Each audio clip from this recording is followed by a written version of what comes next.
guys, welcome back to another week. Today has been drizzle. Is that a word? We'll go with it. And so I've pulled a few baby carrots. The first carrots. So basically these are the ones that I grew in the bucket, Nance 5, just to see what happened.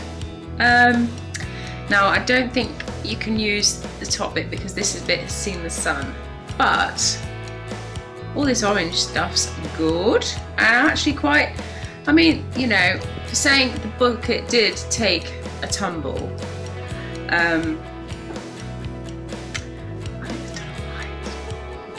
so there's not enough, like if you've got oddments in the garden where you've just got a little bit of this and a little bit of that, like nothing you could do really anything with per se, that's where soups, stews, casseroles, curries or pies come in, and you can basically make use of them by throwing them all into sort of the one pot and see what you get really. So I found this recipe which I had eyeballed a while ago for saucer pies, but I am not sticking my fine bone china saucers in the oven. Okay, so we're 5 minutes on. I've got the carrots and the leeks in. In there has gone a couple of baby leeks, the baby carrots, a bit of butter.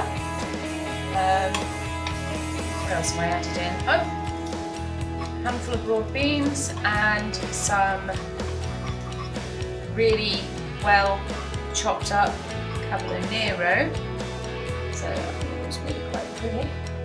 And I've just got the handy rolling pin out. I've got to use the last of the foraged walnuts. So that's those used up now. I'm going to pop those in. And then I'm just going to give it another sweat, just for a couple of minutes, and then I will put a sprinkling of flour in, a little bit of ground coriander, and then I think you just add a bit of milk, and that's your filling done for your pie. So this is the filling, and I think it looks absolutely gorgeous. Look at that. Fantastic.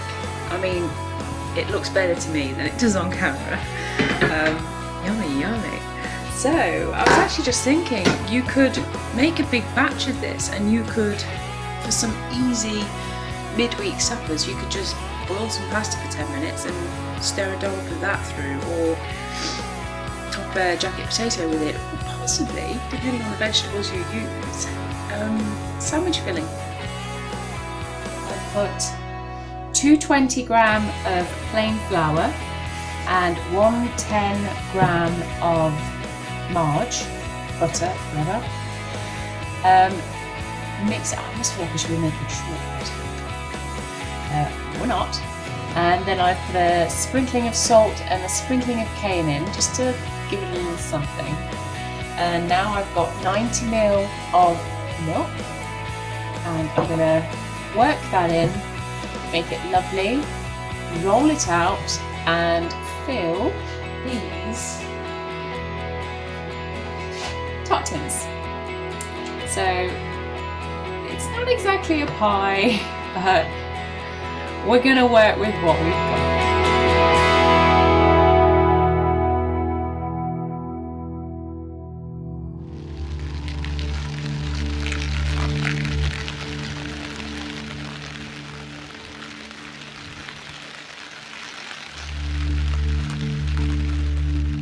This relentless rain is really starting to pee me off. They say you should always look on the bright side, but quite frankly, I can't give you one right now.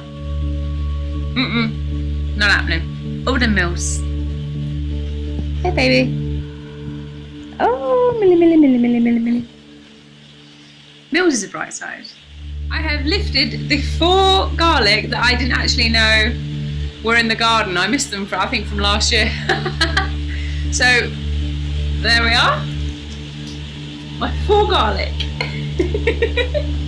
I lifted them today so they don't rot, and the leaves were starting to yellow, starting to fade, so that's a very good sign. You should lift them. It's always better to lift them early than late, because if you lift them early, then you might avoid the rot. If you lift them late, you're on the risk. The sun has finally come out. Oh, fantastic. Okay, we're about 6 o'clock in the evening on Sunday, and this is the first sun I've probably seen for about a week.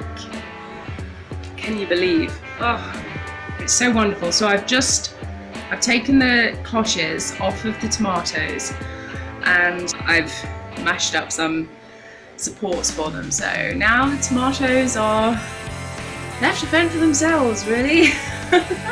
There are a couple of diddy tomatoes on there, so I'm really happy that they're not complete failure. But they've got, I think some of them look a bit weak and a bit, feeble, but look, I haven't looked after them. I bunged them in.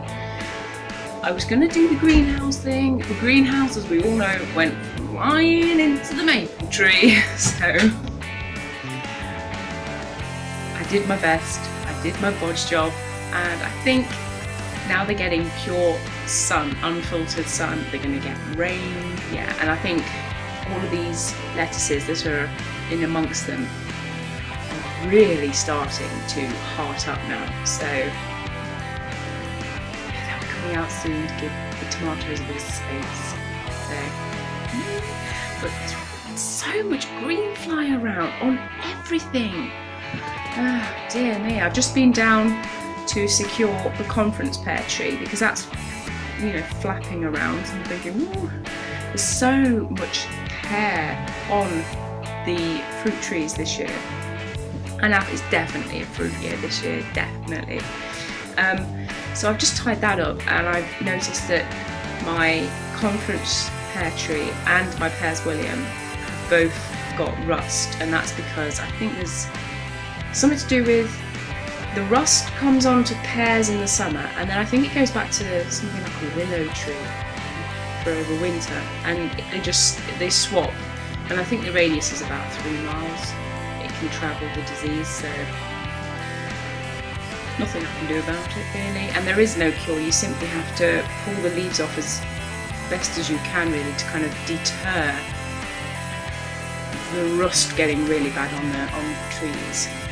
Eventually you end up with very few leaves, but you hope that by that time you've kind of got a harvest. So I think one of the big things I need to do with fruit trees now is go through every little cluster and get it down to 2 for pears possibly, and 3 for apples, so that, because they are so loaded, but the energy needs to go to making decent fruit, not quantity. Because last year I didn't get around to doing the job in time, and the James Grieve snapped, and there was a heck of a lot of apples on that, and it snapped away.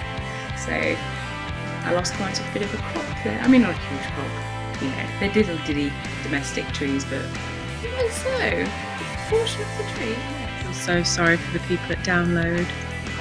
Poor buggers. It's not too far from me. So, with the flowers in and the tomatoes looking okay, I'm going to bid you a fond farewell